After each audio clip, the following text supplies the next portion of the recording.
Hey everybody, sorry about that. It was short version is I had an important phone thing that I had to do real quick and it's all over. So we're back. Hey, how we doing? All right, so jumping back into the game. Yeah, you lead them upstairs and they bring up the whole 100 guard. Oh, Neil, I didn't have that conversation with you because I was upstairs on the phone for a minute there. So we'll chat about that in a Shame on minute. you. That's all right. So, Jake, you they lead them upstairs. He leads them upstairs and over to like inside the area. What you see is like your citizens are a little unnerved by the fact that you just led an army upstairs. But let's be serious. The army of Malta, unlike your army, they have standardized uniform. They have standardized armor that they wear. They have standardized colors that they wear, and all of them are well trained. What's kind of funny about the Maltese soldiers is that each one of them has whether it be an axe, a sword, or spear, whatever it might be. They have a weapon at one side, and each one of them has something else with them to their other side that's quick and easy to grab. Some of them choose to use a book, the way that Wherein was trained. Some of them choose to use a wand. Some of them choose to use other types of magic. Every caster is kind of like pulled towards their own method of magics. The method of magics that Wherein was trained in when he was trained as a Gish are actually not standard of Maltese magic. He actually was trained in with a stronger understanding of the kind of magic that they teach in the Arcane Congress. Because it's good to know your enemy's methods and whatnot. The problem is the kind of magics that he uses require certain types of components that are a little bit more rare. Now, that's usually people that get kind of training have the ability to have access to those kind of components. These people have a different type of training with access to a different type of magic, but we don't need to worry about that. More about that in another campaign.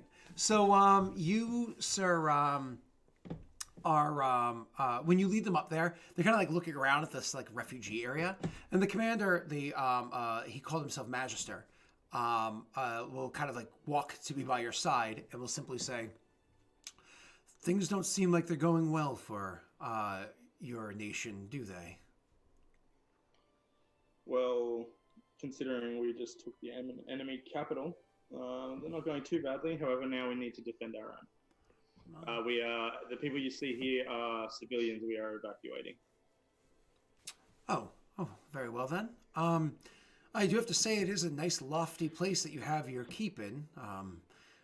We walked up quite a number of stairs to get up here. Do you not use the land out front for farming? We've only just taken this peak. Oh, Will well, be developed more later. very well then. I'm sure you're going to lead us to whatever pass leads us through these mountains rather than having to travel over them. It'll be nice to avoid the weather. Of course.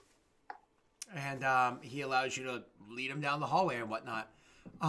Where as you kind of like approaching the door, we like go to start letting people in. He says, "By the way, I did speak to my soothsayer, and he will in fact be able to communicate across distances. I mean, there's limitations, of course, but again, he will be able to communicate across distances." That is great news. Thank you for that. The problem with the magic is that it requires them to know the person. They have to know them fairly well. Unfortunately, this particular soothsayer has heard of Wherein before. Most people know of the Gish. Their names are told throughout our nation, but does not know him personally. So what we would have to do is send somebody that we do know to be by his side, and then the communication channels can be opened. Okay, I guess if that's what's going to happen, it means we won't be able to speak to him for some time though. Nods and says, "Please lead the way." You open the door to a small room. When he walks into the room, he'll say, "This is not what I was expecting. Are we to discuss the plans of war then?" He says, kind of like walking over to the table, kind of like, putting a helmet down and putting hands on the table, leaning over and looking at the map of Adir. Get as many of your men in here as possible. When you say that, he kind of like freezes physically for a moment, and then he slowly stands up. And without putting his helmet on or picking up or anything, he turns towards you and says, I understand that I may have insulted your city-states, but I want it to be clear. I am no fool, and will not walk my men into some sort of a trap. So please tell me, Chosen of the Blade, to which method do you intend to use to execute myself and my men? Will it be gases? Perhaps you have some sort of magic rigged in this room. I was just going to teleport you guys, but I mean, if you want to walk over the mountains, feel free. Teleport? Yeah. I'd be hard pressed to believe that such a fledgling nation has access to magic so powerful. I don't care what you believe. Would you like to accompany me? If you would like just a few of you at first, I really don't have time. This actually sounds like a legit intimidation check. But intimidation, vinegar, honey, you know what I mean? So, he'll actually think for a moment and he's like, I'm more than willing to go along with this here. However, I will not put my men's lives at risk. They can stay here while you prove to me what it is that you say is true. Fine. I don't know how long these magics take to recharge, though. I don't know how many uses we'll have. I guess we'll just simply have to deal with the consequences of that. Okay. As long as your men are well behaved to you, shouldn't be an issue. You'll not find a multi-soldier out of line. Good. Then shut the door. He'll go over and he'll shut the door. He, again, didn't pick up his helmet or anything like that, but you do see that as he's walking around, his hand is comfortably rested on the hilt of his blade. He goes over and shuts the door with his other arm and turns back. We lift the thing up. The two different things. Yeah. So you go over to the map and you lift up where it is you clearly are, where it is that you intend to go, which I believe is Cursefall. And when you do so, you kind of wait a couple of moments, and then on the other side, you imagine it's done because you feel that transition. And when the two pieces fall, wait, do the two pieces? No, yeah. So you feel that transition, and then you open up the door. And I said beforehand, I think I said earlier this session, that you walk into the hallway outside. But what happens is the door is there, and you go over and you open up the door. And instead of being the hallway there, it's getting almost like hourglass shape because you have two copies of the same exact room as you guys are looking at one another. And you see there Landor and Kithul are still there. So the door opens up. So the door opens up and I turn to him and I say, "Welcome to Cursefall. Now shall we get the rest of your men?" He looks to the two of them, the two people on the other side, and says, "Cursefall? There's two of this room. Is there a bridge? Is there a connection between the two rooms? Is this what you did with the table?" Yes. That's why I said I could bring you here. He walks through the doorway to the other side. The two men introduce themselves to him and him likewise to them. They say their titles, of course. Warden, Kithul, and Counselor. And he introduces himself. And he says, "So I'm in a different city now." And they nod. He's like, yes. He looks back at you and says, "To you, this perhaps is something that's mundane, and you seem rather aggravated by the fact that I am confused. Again, fledgling nation, you have magics that even only the highest echelons of the Arcane Congress have access to. Perhaps we do have access to it. I told you, and I was, maybe slightly offended too, that you thought I was going to kill you all when you were offering aid. Gas you in the room with myself being present in it as well. So that's his problem, that he's present. You have to excuse my demeanor. Nods. He says, "My apologies."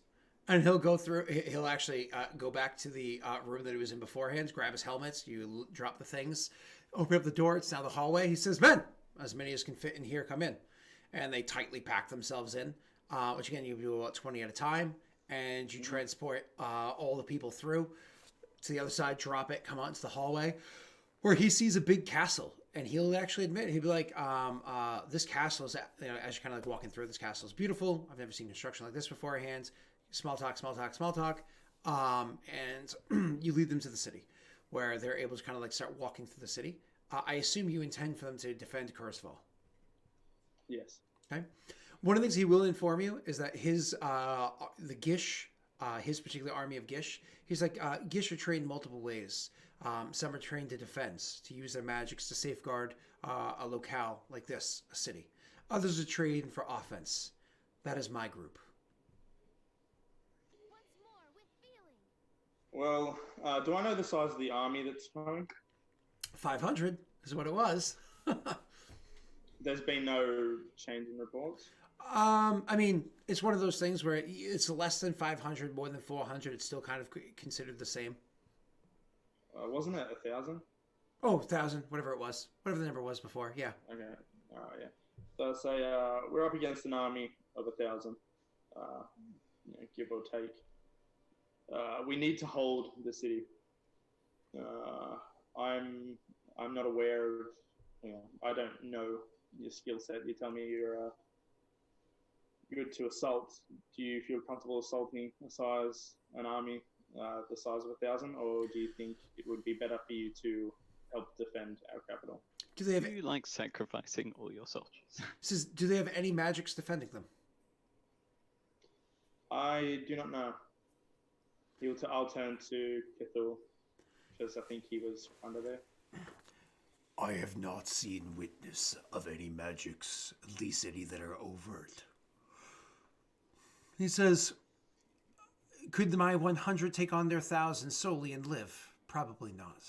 However, could they aid in your army and deliver a decisive blow? Absolutely. Let them come to your city and let us take upon your foe. Okay.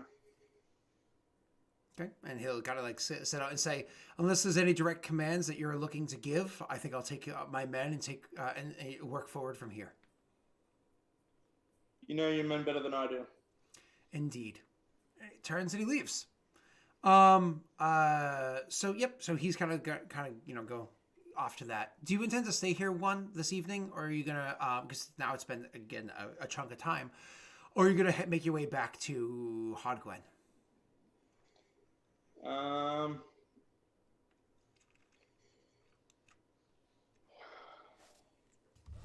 I probably will stay here this evening. Oh, no, actually, no. I'll go back. You're going to go back? My apologies. Yeah, I'll go back. Okay.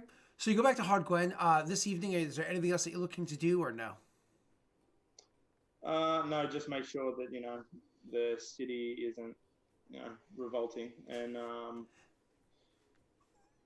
people are lively both daytime and nighttime. There's groups of people here and there and whatnot, as they're kind of like there's little bits of rejoicing of freedom, little bits of let's be honest here, there's a little bit of like looting and stuff like that happen. These people have been under such a hard thumb for so long that things are a bit chaotic at the moment. It's kind of chaos now. I don't know if you would want to force some amount of law and order, or just let them be them for the time being, because I don't know what your plan is with them at the moment. As long as they're not interfering with my men, or like putting the city at risk, I wouldn't get too involved. However, I would order that stuff from the nobles' homes, like any items, things like that, anything of value, be taken to the keep and get stored in there, ready for transport. Okay. Sure. So, I mean, you're looting the shit out of the nobles' places, but saying the people can loot each other. So more or less, this place has become a festering stink ground of let's rob everything for what we can get from it. Awesome. We I'm know not that the lawful one, buddy. I'm not the lawful one. No, it's okay. I get, the Nazis did it too, I get it. So, Oh, wow. So the, Wow. Okay. No, it's, no, don't misunderstand. Don't misunderstand. Because Curse Falls is like Switzerland. It's where you're going to store them. So you are going to, oh my God. So you. And we'll be ending the stream early today. Coming out. So you are of course like looting that stuff as you're making your way throughout the city, kind of like giving direction here, so on there, like kind of like looking at stuff, hearing reports. Could you do one more time for me? Just make me 2 will saves.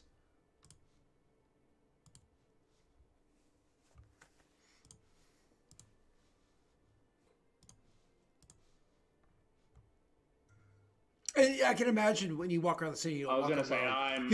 You'll have either 2 or 3 with you, or what's his name with you at any point in time. So you automatically get the +1 or whatever when they're adjacent. So +3, I think that is in total. Yes, +3. Yeah, because you have at least one of your allies adjacent to you. Cool. You roll really well, will saves. That's awesome. Good for you. Yeah, well, I'm wondering what you're trying to do to me. Me? Nothing. I just want you to roll 2 more.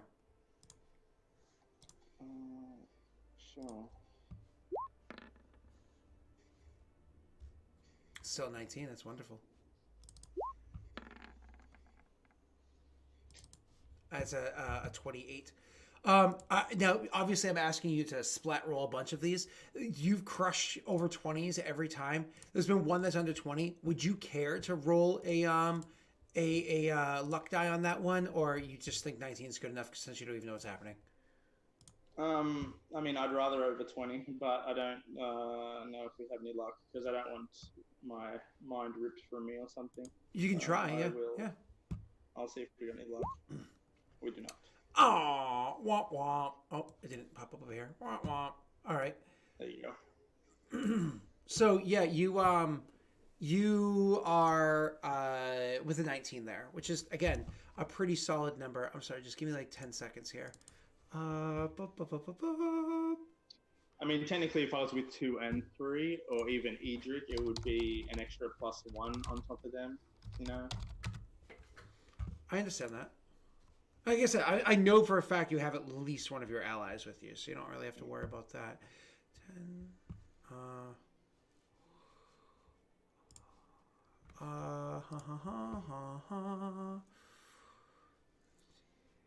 Cool. So yeah, you are making your way kind of like through the city and whatnot. When finally you actually are going to be approached by an individual. When you're like over near like a crowd, seeing like a bit of activity happening, a bit of celebration and whatnot that's happening, you're actually going to be approached by a woman. Clearly you can tell that she's a woman because the garb that she's wearing comes off as a gown-like and so on and so forth. But you can't see her face because she seems to be wearing a mask that has little to no features on it. It's just a mostly plain mask with like etchings and everything that are on there, but not really much color or anything to it. But she's wearing, somewhat colorful clothing as she approaches towards you, and she walks up, slowly, non-threatening or anything like that. And obviously, you address her. You can see her coming. Do you speak first, or do you allow her to speak first? I will. How does this work? Where is that? One of my features, or whatever it is detect alignment. Mm-hmm. I'd like to detect alignment. Absolutely. Law, in particular. What was that? What? Do I have to choose what I'm looking for? Bloop it in chat. As always. Say level Inquisitor can use detect. Yeah, so you choose detect one of those. So yeah, detect the law. So you specifically try to detect law. So when you try to detect law on her, you actually do not read law on her as she's approaching. Okay. And she walks up to you, so more or less you kind of like say like a whisper under your breath to Vroga or whatever it is. I don't even think there's a verbal component to this one, but you know what I mean. Just imagine a quick little prayer, and then you excuse me. She approaches to you and says, "I believe your name is Chosen of the Blade. Correct me if I'm wrong." What is your name? Well, I go by the Slumbering Queen. And yet you're awake. Funny that. I happen to be the leader of a local faith that we have here in Haude Gwenh. And that's one that many of the people here have found beneficial to themselves. I come to you to speak to you because I've heard rumors about, well, yourself and about Valorin, your capital city of Kurzfall. Something that raises a bit of concern. Something that raises concern not just for myself, but many of the citizens here in Haude Gwenh. And what would that be?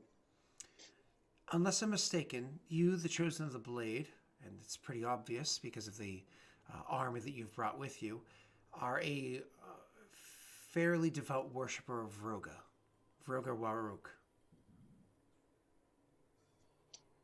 We worship both Verga and Verga Buruk. He is the one and the same.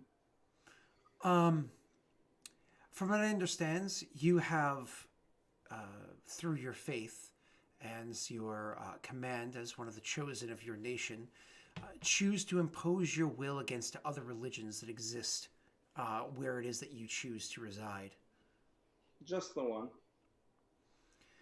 You can actually, again, your sense of motive is fairly high. You can see that her shoulders kind of like slump down a little bit, like she like seems to relax a little bit as soon as you say just the one. And then she says, and just to make sure that we are not mincing details, the one that you're referring to, that would be Lady Aravel Darkeyes. Yes. I'm very happy to hear that, as there are other faiths that exist here in Haude Gwenh that would wish not to have your opinion like that interfere with our practices. And what is your religion? Well, as I said, I go by the title of the Slumbering Queen, and I happen to be the head of my faith. We believe that there is a certain amount of insights that one can have, a certain amount of healing that one can experience, and better understanding of oneself, even an expansion of one's character through dreams. One just nods. He's like, cool, hippie.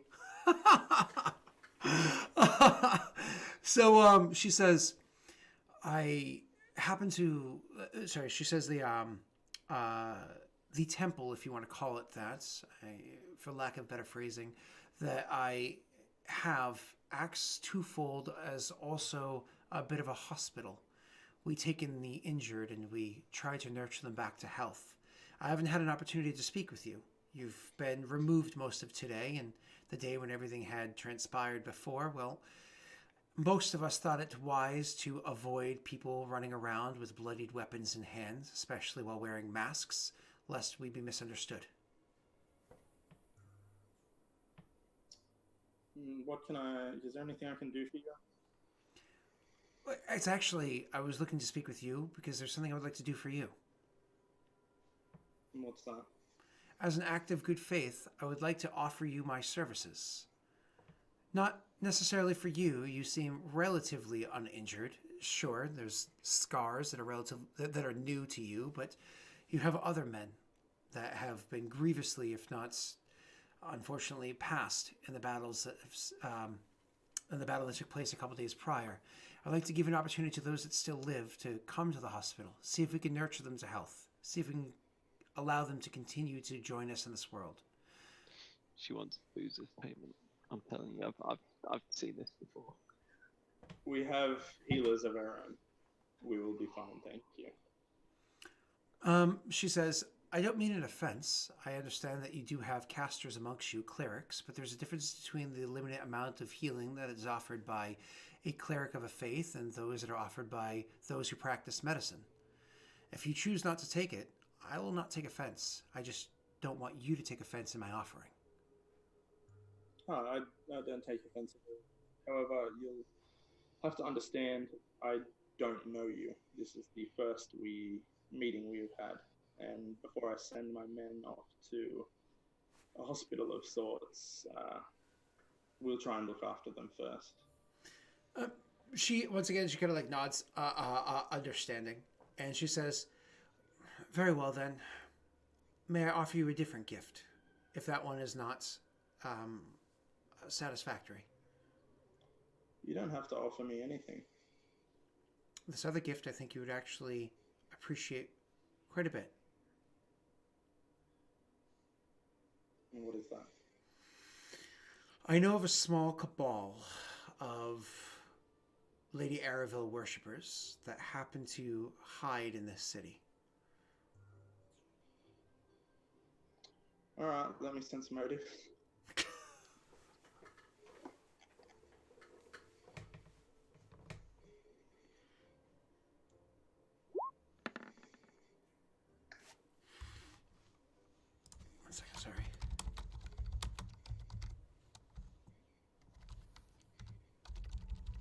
There you go. So yeah, she said she's 100% honest with you. Yeah, she knows a cabal of Lady Arvel worshippers that exist somewhere in the city. And you want them removed? In fact, I have no problems with Lady Arvel worshippers. Lady Arvel, when worshipped correctly, offers a degree of law and order to a city, and many people can, flourish under that. But I'm looking to make sure that you understand that I'm here as an ally and not as an enemy. You have a few people here under your command then? Indeed, yes. Maybe you will assist us in disposing of these worshippers. Please do not misunderstand. None of us are a particularly violent lot. As a matter of fact, we prefer peace and healing over anything else. However, if there is going to be battle that falls, if there's going to be another battle and more bloodshed, I would rather it be as contained as possible, rather than have it spill it to the sheets and have others suffer once again. How was your relationship with the previous council?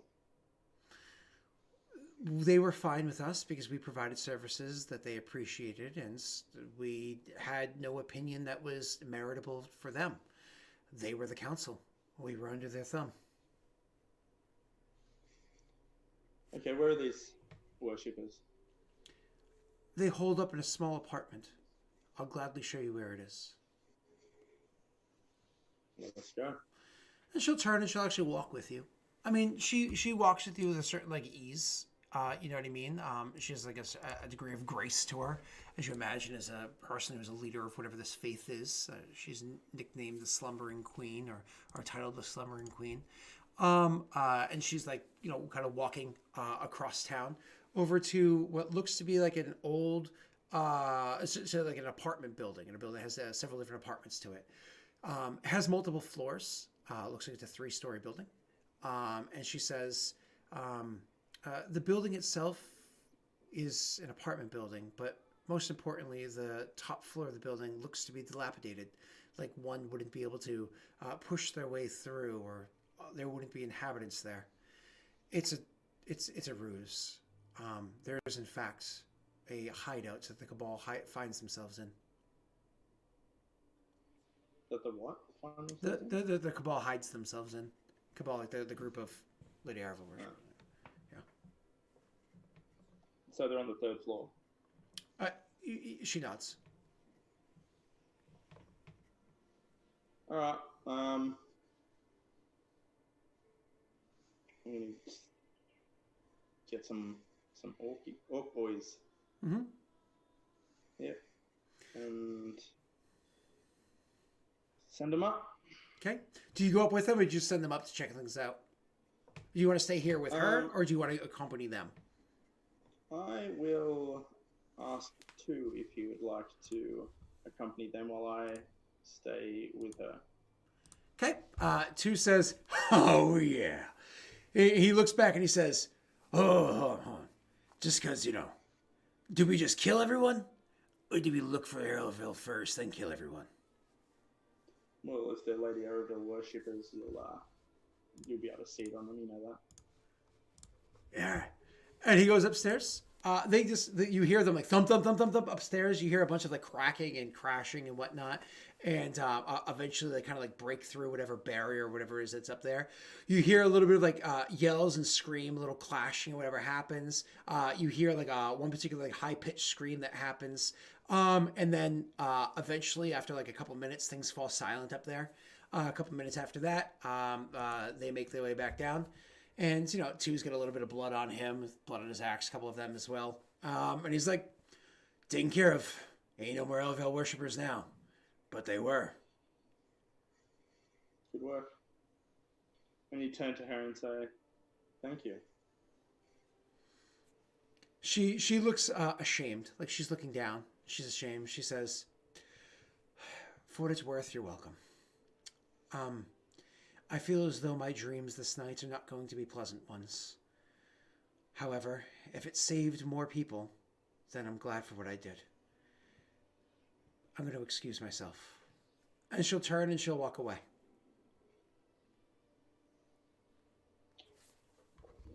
Do you say anything? No. Can I get a sense of why she is ashamed, kind of thing? Like, if that shame is real, because she offered this gift of Lady Erebor worshippers. She knows who we are and what we do. She knew this was going to happen. Mm-hmm. So yeah, so that one's confused. Oh, I already kind of explained this earlier. Again, it's one of those things where she does not like violence. She does not believe it to be necessary. She thinks that the peace can be had and the healing is what they focus on. But if there was going to be violence, she'd rather it be quick and clean rather than it spill into the streets and there'd be other people kind of brought into it. It's one of those. Okay. She made the decision. If I help these people out, it's going to be the lesser of two evils. So, like, more or less, it's going to be. You can imagine and this is very meta. You can imagine maybe she thinks that you guys are going to take over the fucking city anyways, right? So rather than having the cabal build up and then there's this huge thing and there's an uprising in the future and there's more war, it's just one of those, let's just end the war now sort of a thing. No problems in the future. Now, does one himself at all go upstairs to investigate that apartment, or do you just leave it be? You trust two and the rest of them to have handled the problem? No, he'd probably go up there and have a look. When you go upstairs and you look around, you do find that there were, in fact, 3 people that were up there. There happened to be an older gentleman that, though he does have a weapon by his side, like he was willing to defend himself. He was an older man. There was a younger guy, probably like maybe in his like 30s or so. Both of them Perrin, but also a young girl.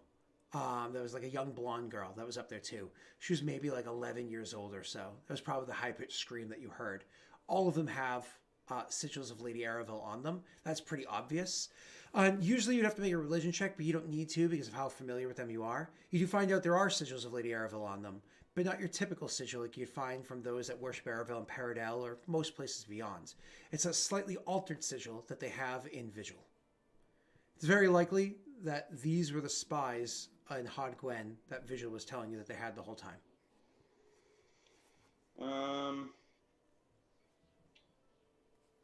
One would be saddened because he is surprised to kill the child considering what they went through themselves. That is extremely out of character. So he would, seeing that, he would sigh and then he would pick up the girl, probably wrap her in a cloak or something like that, and then he would order the orcs to bring the other two. And he'd have them brought to one of the manors. He has to bury them. Okay. So you more or less, you would be like, oh shit. Like Lady Erebor worship is dead, but a child and Vigil? And so you're going to try to give it more of a respectful burial sort of a situation? Yeah, he's doing that because of their alliance with Vigil. That's what I mean. He's very conflicted though, because like 1, 2, and 3, we don't kill kids. So especially like going through our upbringing, what we did, he's very confused, and he'll probably seek 2 out with 3 and figure out what happened. When you asked 2 about it, it's one of those things where he was a little bit evasive at first. And then eventually, he kind of like ask him point like, 2, what the fuck's the matter? Sort of a thing. He'll answer, all right, like, fine. It wasn't me that did it. It was one of the other ones. They got a little carried away. Why would I kill a kid? You shouldn't have let that happen. Have them brought to me now. I was fighting the old one. He knew his way around a weapon. He was old. You should have dealt with that a lot quicker. There's a lot of old things that know what they're doing. And he says as he kind of like storms off to go get who that orc was. That orc the orc comes in. You know what I mean? You can kind of get the impression that the orc thinks like, I done good in this war. Yeah, one would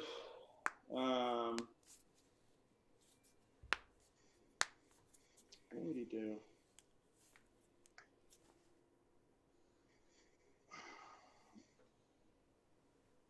One would brand him. You try and cast brand on him. I think he has to make a fortitude save or something. We just assume he fails. Your DCs are pretty high for an NPC, for a nameless NPC. And he would brand him with a mark of probably the fallen of the faith. The ones, there's probably some mark for that, I'd assume. And then he would cut off his head. Okay. So you brand him and then lob off his head. How public is this? This is public. Okay. It's not like in the middle of the market square, but he's making it public. Okay. So like if there are passersby, they see, which is no small number anyways, but also not like hundreds are watching. Gotcha. Okay. Yeah. Do you say anything afterwards or before?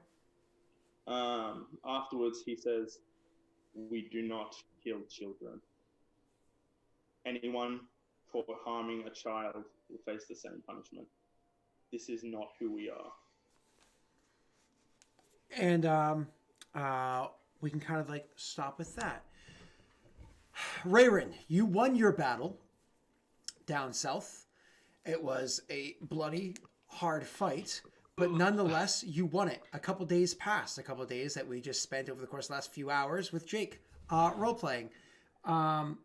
But you completed your task, and I believe from there, like you said, you wanted the militia, their own militia, to stay and guard their own location. Like it's your place. You do with it what you need to. Blah blah blah, and then you're gonna take your army, the army of Valorant, and head north to Vigil. Yeah, though I'm not sure about Vigil yet. Whether we're going to Vigil or whether we're going to Curseful.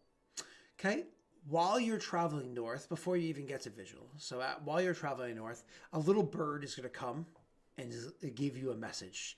The message, Jake, once again saying, "We've taken Haude Gwenh. How is the war? Any next moves? I don't know, something like that." This little Burby doesn't carry a reply, does he? Unfortunately, no, not unless you have your own means of doing such a thing. I don't believe I have any of the coins.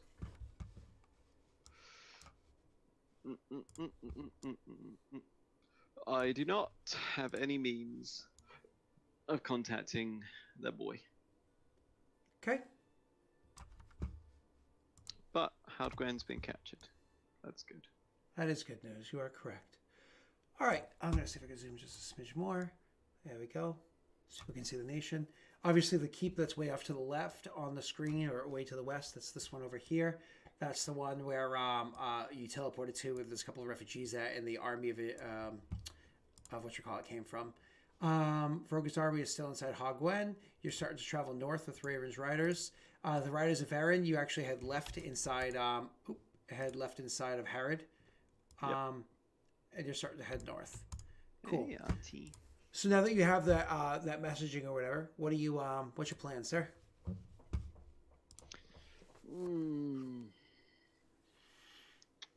Wherein would need Leon's guidance.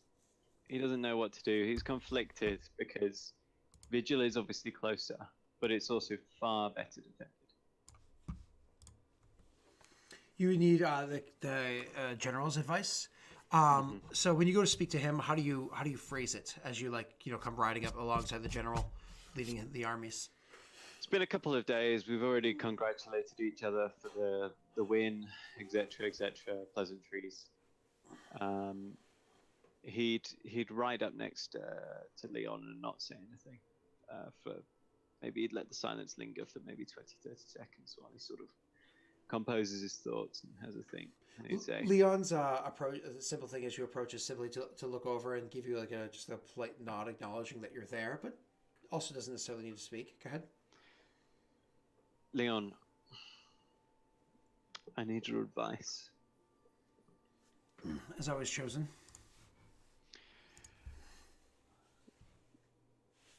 I am conflicted as to whether to direct our forces directly to Vigil or to make haste for Kurzful.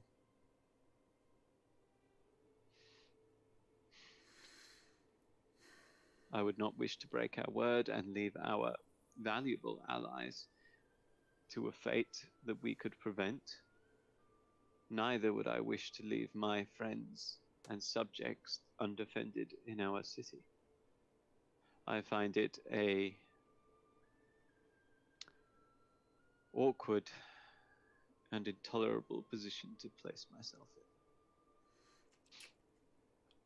Completely understands your concerns. 2 promises. Which is someone that needs to be better kept. The people of Vigil look to you for a treaty. The people of Valorin look to you for everything. I think you know where we need to go. Indeed. In my heart, I know that this is the correct decision. Unfortunately, my head does sometimes disagree. We will make all haste to Kurzful, after which we will ride to Vigil and save our allies should we make it in time. He kind of like after like a good minute or so passes, he does say, because obviously it's long distances, he does say, as we ride past Vigil, the most direct route would be to stay the course. We could be a bit more discreet by adding a few hours to our trek, moving a bit further to the west, hopefully outside of the eyes of whatever scouts and whatnot they have in the area. That way they don't necessarily know that we are riding past them.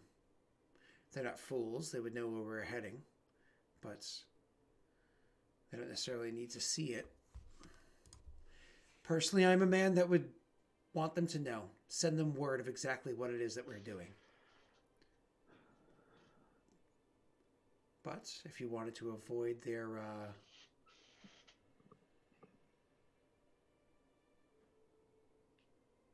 noticing.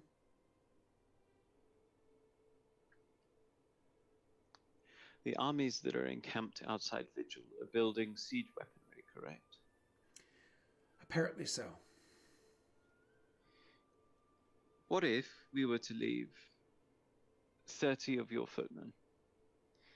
Not within range, not within sighting distance, but instead, in the evenings, when the sun hangs low, they will travel a great distance on foot during the day and make a great deal many fire camps in the evening. We will make it seem that we have left a detachment of soldiers within range. It's possible that it could deter them from launching assault for fear of being flanked. Unless I'm mistaken, the army that's to smash against the walls of Vigil is led by Beltran himself. I don't think he is the kind of person that's going to use any form of caution or wise judgment, and he would just press the attack. This is unfortunately true.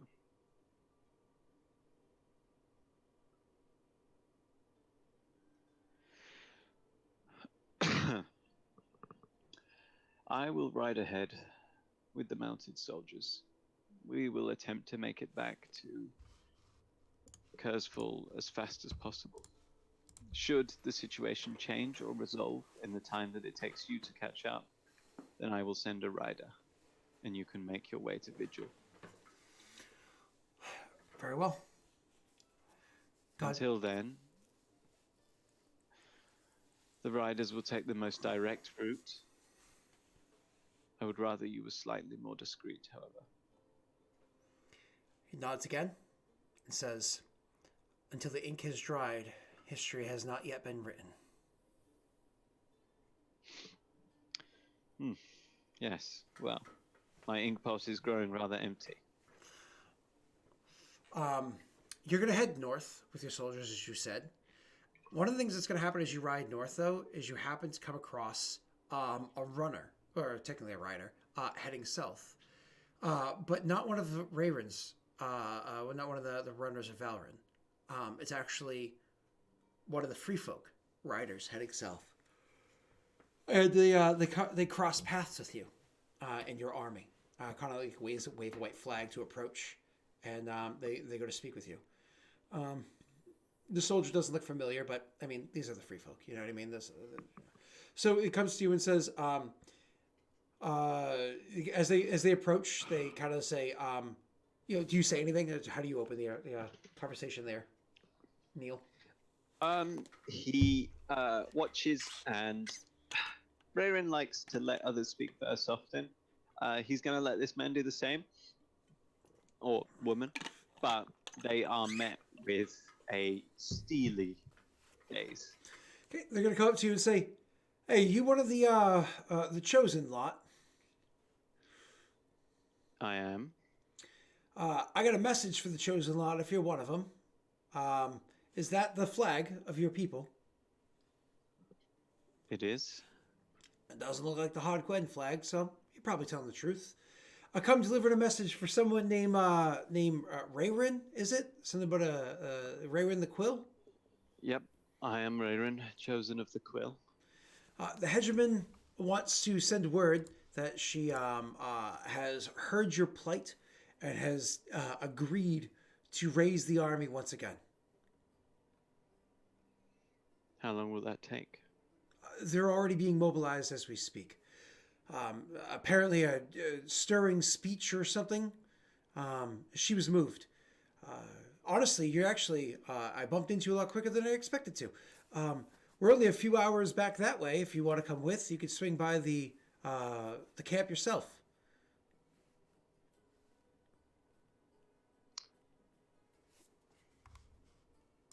Yes, let's do that. Yes, we will ride with you. Show us where the camp is. Wherein would send one of his riders back to Leon to tell him to garrison a vigil. Okay. And so one of them would, of course, do that. And so as you're heading, because you got this like scout report telling you of what was going on, you can actually kind of like hold up, and again, a day passes as you travel. What is it? As you can travel over to where the free folk are to meet up with them. As you're finally getting there, because it's the tail end of a long day of travel, the battle happened before, blah, blah, blah, blah, blah. As you're getting there, one of the things that you notice is outside this camp is at first you think, holy shit, the camp's on fire. And you actually imagine like spur your men down into action, see the kind of what's going on, and to at least scout the situation, whatever it is. But then you quickly realize that the camp itself is not actually on fire, but there's a display of fire happening at the camp. That's actually, I mean, to us in the real world, we know what, fireworks are, right? But you have to imagine it almost kind of looks like a firework display, but all one color, you know what I mean? Just like actual fire. But it's actually like a genuine display of like fire happening in the air that's truly awe-inspiring and magical. As you make your way throughout the camp to see kind of what the hell is going on there, you see that there is a large number of these people, whether they be warriors or otherwise, watching this incredible display. Even making your way kind of like through that crowd, as you dismount and kind of make your way through the crowd to see what's going on, you can see that the council, the leadership of the free folk, are the council, the leadership of free folk, whatever they are sitting there watching the display with the hetman included. Of course, the mountain man is there as well, looking amused but annoyed, as he always seems to be. And much to your surprise, the person who's actually putting on this display with a display of kind of like, you have to imagine paper mache. I'm saying paper mache, I mean like origami in front of them. Literally things like, it's Elliot. Things like folded cranes and like a folded airplane, stuff like that is in fact Elliot. As he is doing some sort of chanting out of a tome that's nearby, while literally hurling into the air, grabbing what literally looks like a paper crane and hurling it up into the air through a torch. But as it like passes through the torch, it like blasts outwards, like a very quick lasting, like maybe a second and a half lasting, big display of like a crane in the air, of like this big kind of like flame that very quickly kind of like falls into itself and dissipates. And he's again doing this like a little bit of a display that he has going on there. There's a bit of a flair to it. It's actually kind of funny because you've never seen this side of Elliot before, where he literally has a bit of flair, not only the fire and the display itself, but he himself and like just the way he's kind of like putting this on. Wherein would actually smile. It's been a long time since he's seen something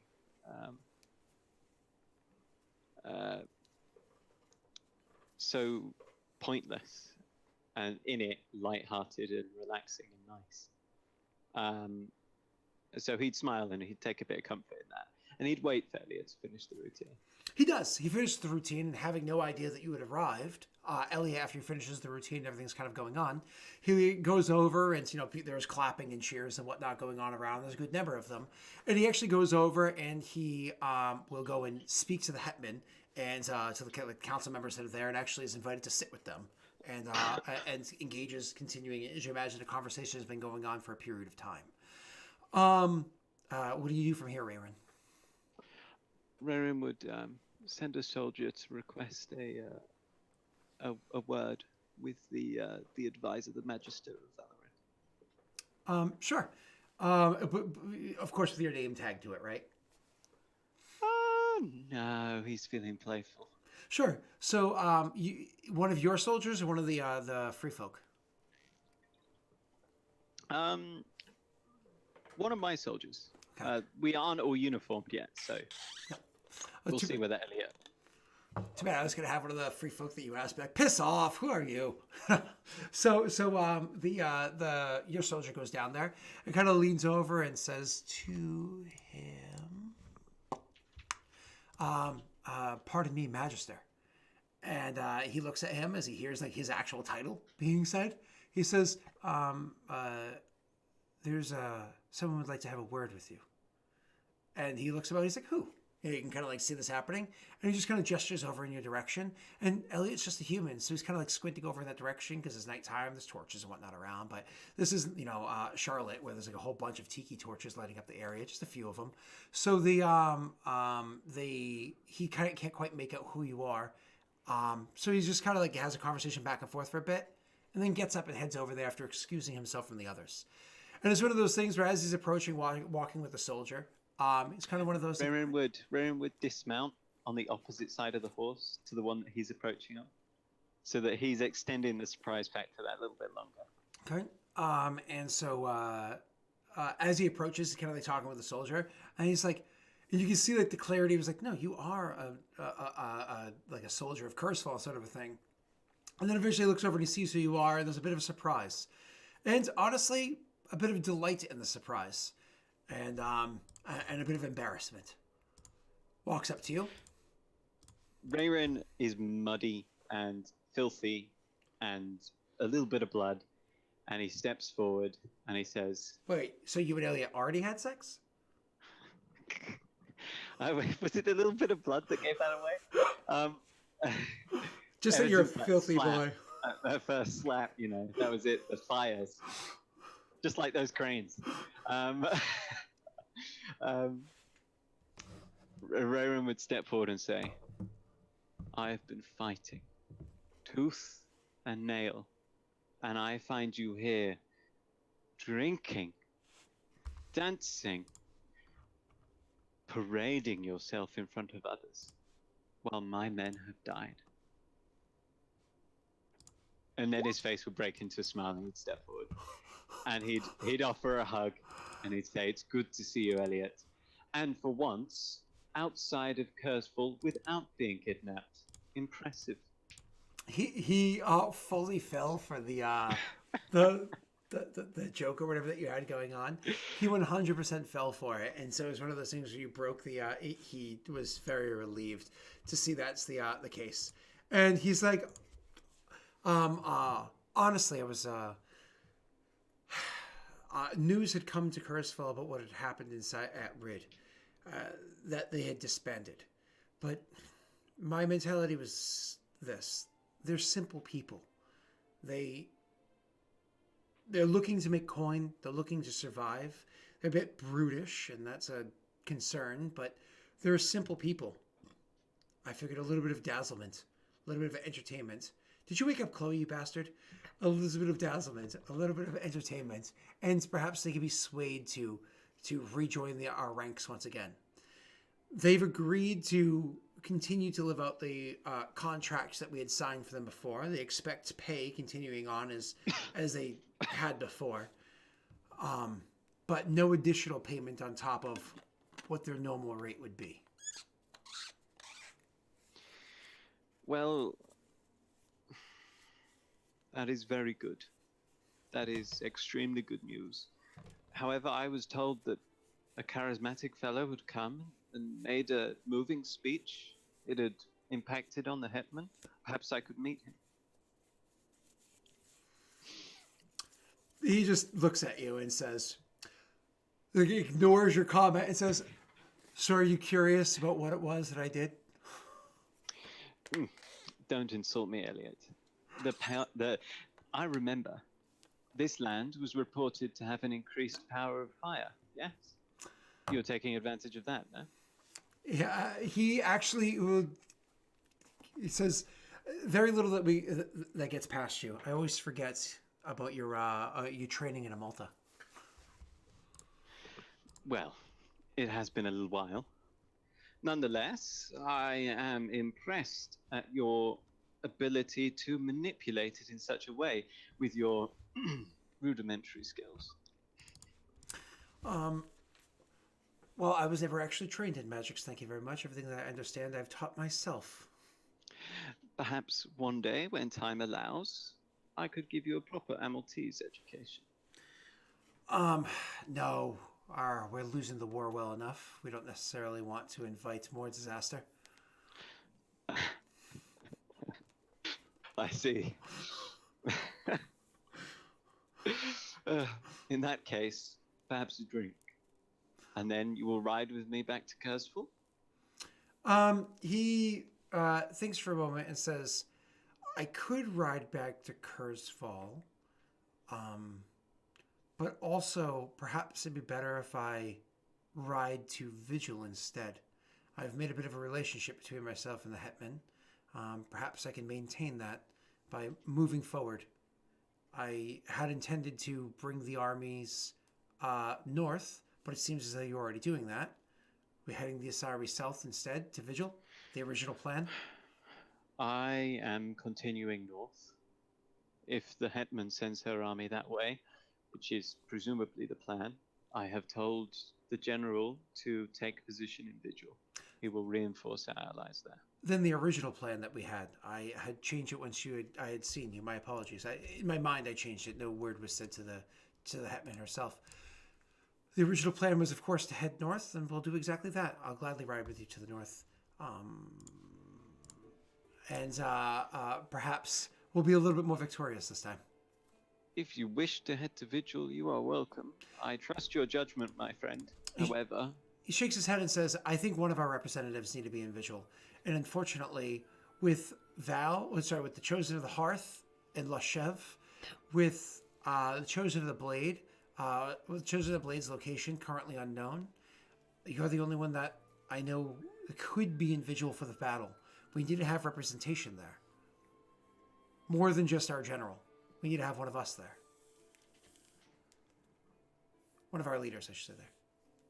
Not one of us, because he's not one of them. I understand, Elliot. I do, and I agree. But I want to protect my people in their homes, as I promised I would. Nods, says, General Jaeger has won many wars in the past. This is just going to be another notch in his belt. Wine, then. Yes, let's have some wine and further attempt to persuade me. Perhaps I will see reason and head to Vigil, as you say. I don't wish to jeopardize our relationships, absolutely. And as you guys drink the wine and come to the conclusion that protecting the people of Kurzfall, much as the general had said beforehand, is more important than protecting the people of Vigil, Elliot will travel with you to the north. You should travel to the north. You're already aiding the army of Vigil with the army of Valorant. 500 of your own soldiers going to hopefully survive however long that combat will take place.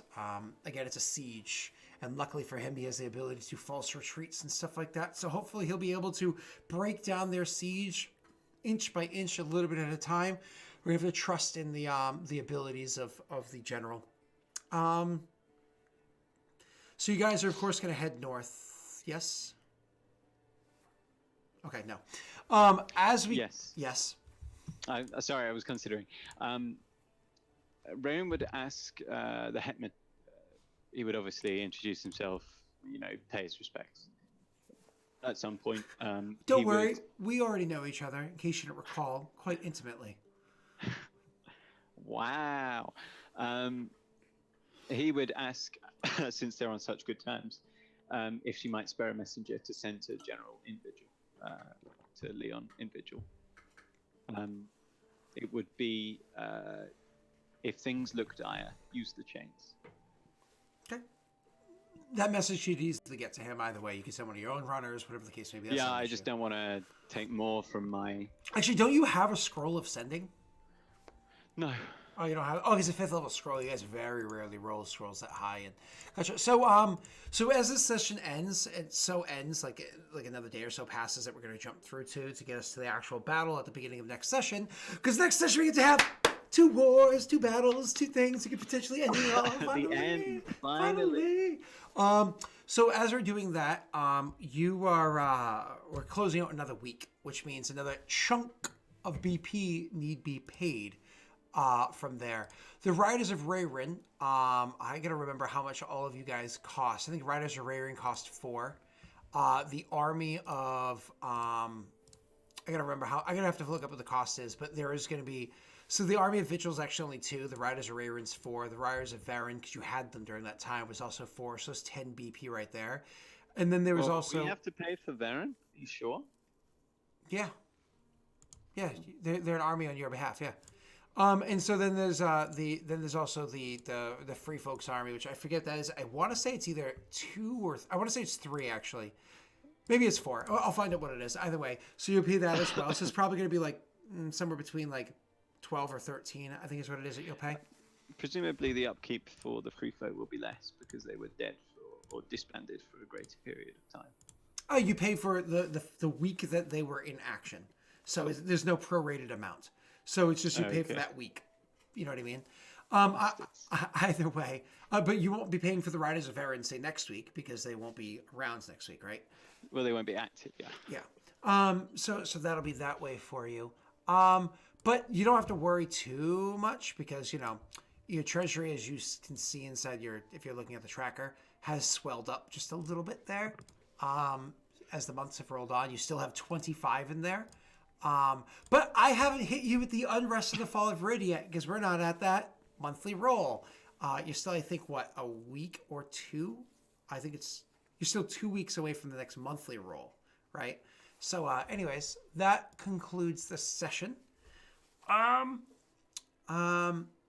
Next session we'll of course have Val's character riding in with lots of money for the free folk too, which is kind of funny. We'll see how that has an impact because he did an important thing that Elliot just kind of was like, I'll just go do some fireworks. I'm gonna bedazzle them. I imagine that gif with the guy that's just kind of like sprinkles, That definitely makes me think of Elliot. Anyways, anything before we go? Anything you boys would like to say? I'm good. No. Okay, well then. Jake's like, I had to talk most of the session. I'm done talking now. He's like, fuck off.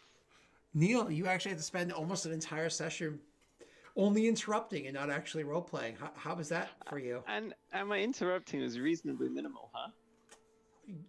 Yeah. Definitely. Excuse me. For me, come on, we're not going by like someone else's standards. Let's not make things messy here. Oh, must be the messy. Could you please tell us what you're doing next? Nothing. It's not on this week. Oh. So it's a perfect time to go to, I don't know if it's on YouTube yet, YouTube or twitch.tv/Olliran, and you can get caught up on... It's not YouTube, Ollie, right? I think it's Ollie Smith Art or Ollie Smith or something on YouTube. Twitch.tv/Olliran. Ollie Rant? Oh, right, yeah, YouTube. but if you go to Twitch, then there's just a YouTube button. Oh, okay. So, but what is it on YouTube? Twitch.tv/ I think it's Ollie Smith. YouTube.com/C/Ollie Smith, yeah. Ollie Smith. Okay, thank you. Yeah. Thank you. Anyway, here be heroes. Oops. Sorry, they're all dead, actually. Horn of Plenty. Catch up. I play a cute little cleric boy. He's not like Rayron. He's not got the nads that Rayron's got. That's certainly true. All right. And everybody, I just want to let you know, in case you didn't know, because you might not know, but I want you to know, that if you weren't aware, this Friday in America is Valentine's Day. I don't know if it's celebrated in other countries. If you do, I'm sorry. It's kind of a lame holiday. So since my wife and I don't celebrate Valentine's Day because it's kind of a lame holiday, but other members of Regicide do because they're lame, we will not be playing Regicide this week. Instead, I'll be playing Dream Daddy. That is right. Join me on Valentine's Day for Dream Daddy as I try to woo myself another boy. Other than that, well, I'm excited that my videos, my VODs, my solo sessions for my new campaign's characters will be released on Patreon soon. And then Give us some more info about the new campaign. Drop us some little spoilers, just like Salt Bay, just a little sprinkle. Sure. It takes place in a Malta, predominantly. The session zeros are going to be aired live on Twitch Thursday night. That's Thursday the 20th. Of February night at 9 p.m. EST. It'll probably run a little bit longer than 4 hours, as you know, it's not like a clean 1 hour sort of a thing, plus a little bit of chats. Do we know who's in it yet? I have not announced who's in it yet, no.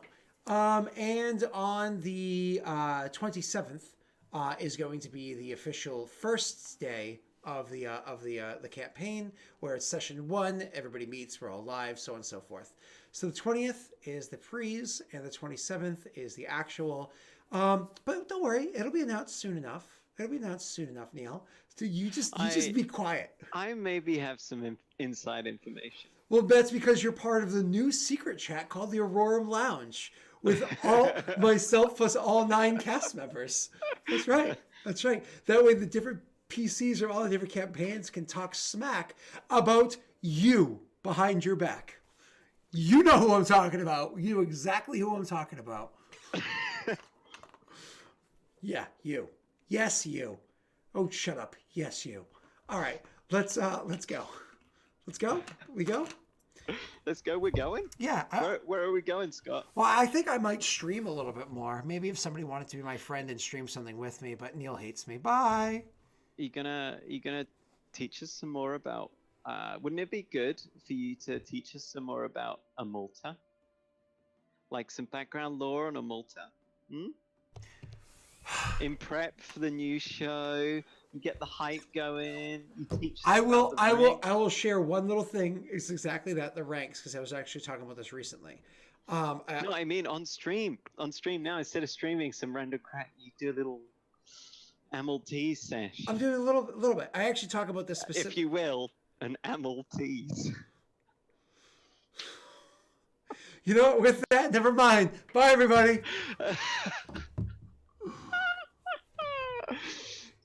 Yep, blame Neil.